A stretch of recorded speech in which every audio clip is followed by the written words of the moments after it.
Beberapa waktu lalu publik dihebohkan dengan ceramah dari Habib Bahar bin Smith yang disebut-sebut menghina Kepala Staf Angkatan Darat atau Kasat Jenderal Dodong Abdurrahman. Seperti yang telah diberitakan Kompas TV, Bahar bin Smith kembali dilaporkan atas dugaan ujaran kebencian dan juga Egy Sujana. Sedangkan pada laporan tertanggal 17 Desember, Bahar bin Smith dilaporkan seorang diri. Ini dikatakan Kepala Bidang Humas Polda Metro Jaya Kombes Endra Sulupan. Berdasarkan dokumen yang diterima Kompas TV, Bahar bin Smith dilaporkan lantaran dianggap telah menyebarkan informasi yang ditujukan untuk menimbulkan rasa kebencian dan atau permusuhan individu dan atau kelompok berdasarkan SARA. Dia juga dilaporkan karena dianggap telah melakukan penghinaan terhadap penguasa negara. Adapun pasal yang disangkakan dan tercantum dalam dokumen tersebut yakni pasal 28 ayat 2 JO, pasal 45 ayat 2 dan atau pasal 32 ayat 1 dan JO pasal 48 ayat 1 Undang-Undang RI nomor 19 tahun 2016 tentang ITE dan atau pasal 14 dan 15 Undang-Undang nomor 1 tahun 1946 tentang peraturan hukum pidana dan atau pasal 207 KUHP. Sontak aksi Habib Bahar itu menuai berbagai tanggapan dari publik. Bahkan beredar video seorang pria berseragam TNI menegaskan akan mencari Habib Bahar karena telah menghina pimpinan TNI Angkatan Darat. Menanggapi adanya narasi gejolak yang berpotensi menimbulkan kericuhan akibat viralnya ceramah tersebut, pengacara Habib Bahar Aziz Yanuar meminta kepada semua pihak untuk menahan diri dan mengedepankan dialog untuk menyelesaikan persoalan. Kami anggap hal ini masih bisa dikomunikasikan, masih bisa dikedepankan dialog, kemudian dikedepankan musyawarah, tabayun seperti itu, karena Habib Bahar bin Smith insya Allah adalah pihak yang selalu bersedia untuk berdiskusi dan mencari solusi untuk kebaikan bersama. Artinya kami seyogyanya mengharapkan seharusnya pidana ini adalah ultimum remedium, jalan terakhir seperti ini. Mulai takut nih, usai hina kasat Dodong, pengacara Habib Bahar tiba-tiba ajak dialog, kini dilapor ke Polda. Pihaknya juga membandingkan sikap TNI AD yang mengedepankan dialog dalam menghadapi KKB di Papua selama ini. Padahal kata Aziz, KKB di Papua kerap merugikan nyawa dan mengancam kedaulatan negara Indonesia. Di sisi lain, Aziz mengaku heran karena salah paham dalam bertutur kata justru tidak mengedepankan dialog, padahal masih sesama saudara satu bangsa. Sebelumnya, pria yang mengenakan seragam TNI mengingatkan Bahar agar tak menjadi penghasut sesama muslim. Namun pria berseragam TNI itu belum diketahui identitasnya. Diketahui pula belakangan ini Habib Bahar bin Smith telah dilaporkan kepada polisi terkait dugaan SARA. Dari informasi dokumen yang didapatkan, laporan ini terdaftar dengan nomor LP-B garing 6354 garing 12 garing 2021 garing SPKT garing Polda Metro Jaya pada 17 Desember 2021.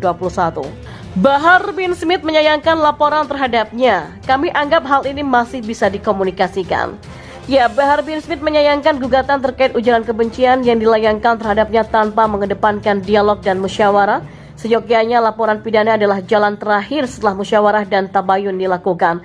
Pernyataan itu disampaikan oleh kuasa hukum Bahar bin Smith Aziz Yanuar dalam keterangannya pada Senin kemarin. Seperti yang telah diberitakan Kompas TV, Bahar bin Smith kembali dilaporkan atas dugaan ujaran kebencian dan juga Egy Sujana. Sedangkan pada laporan tertanggal 17 Desember, Bahar bin Smith dilaporkan seorang diri. Ini dikatakan Kepala Bidang Humas Polda Metro Jaya Kombes Endra Sulupan. Berdasarkan dokumen yang diterima Kompas TV, Bahar bin Smith dilaporkan lantaran dianggap telah menyebarkan informasi yang ditujukan untuk menimbulkan rasa kebencian dan atau permusuhan individu dan atau kelompok berdasarkan SARA. Dia juga dilaporkan karena dianggap telah melakukan penghinaan terhadap penguasa negara. Adapun pasal yang disangkakan dan tercantum dalam dokumen tersebut yakni pasal 28 ayat 2 JO, pasal 45 ayat 2 dan atau pasal 32 ayat 1 dan JO pasal 48 ayat 1 Undang-Undang RI nomor 19 tahun 2016 tentang ITE dan atau pasal 14 dan 15 Undang-Undang nomor 1 tahun 1946 tentang peraturan hukum pidana dan atau pasal 207 KUHP. Orang-orang ini, anak kecil seperti Bahar bin Smith ini kalau dia biarkan merajalela juga ngelunjak.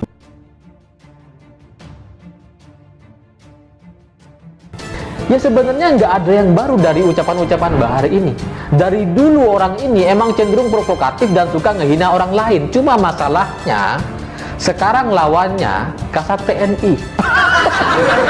Ini ngeri banget gitu. Beberapa waktu lalu publik dihebohkan dengan ceramah dari Habib Bahar bin Smith yang disebut-sebut menghina Kepala Staf Angkatan Darat atau Kasat Jenderal Dodong Abdurrahman. Sontak aksi Habib Bahar itu menuai berbagai tanggapan dari publik. Bahkan beredar video seorang pria berseragam TNI menegaskan akan mencari Habib Bahar karena telah menghina pimpinan TNI Angkatan Darat. Menanggapi adanya narasi gejolak yang berpotensi menimbulkan kericuhan akibat viralnya ceramah tersebut, pengacara Habib Bahar Aziz Yanuar meminta kepada semua pihak untuk menahan diri dan mengedepankan dialog untuk menyelesaikan persoalan. Pihaknya juga membandingkan sikap TNI AD yang mengedepankan dialog dalam menghadapi KKB di Papua selama ini. Padahal kata Aziz, KKB di Papua kerap merugikan nyawa dan mengancam kedaulatan negara Indonesia. Di sisi lain, Aziz mengaku heran karena salah paham dalam bertutur kata, justru tidak mengedepankan dialog, padahal masih sesama saudara satu bangsa. Sebelumnya, pria yang mengenakan seragam TNI mengingatkan Bahar agar tak menjadi penghasut sesama muslim. Namun pria berseragam TNI itu belum diketahui identitasnya. Diketahui pula belakangan ini Habib Bahar bin Smith telah dilaporkan kepada polisi terkait dugaan SARA. Dari informasi dokumen yang didapatkan, laporan ini terdaftar dengan nomor LP-B garing 6354 garing 12 garing 2021 garing SPKT garing Polda Metro Jaya pada 17 Desember 2021. Bahar bin Smith menyayangkan laporan terhadapnya. Kami anggap hal ini masih bisa dikomunikasikan. Ya, Bahar bin Smith menyayangkan gugatan terkait ujaran kebencian yang dilayangkan terhadapnya tanpa mengedepankan dialog dan musyawarah. Seyogyanya laporan pidana adalah jalan terakhir setelah musyawarah dan tabayun dilakukan. Pernyataan itu disampaikan oleh kuasa hukum Bahar bin Smith Aziz Yanuar dalam keterangannya pada Senin kemarin. Ini bikin kisruh. Kemarin sudah dingin, sudah adem. Sekarang bebas, ini kita perhatikan. Saya sudah nahan nih emosi ini. Ini bebas, sekarang panas lagi dengan ceramah-ceramah provokatif seperti itu.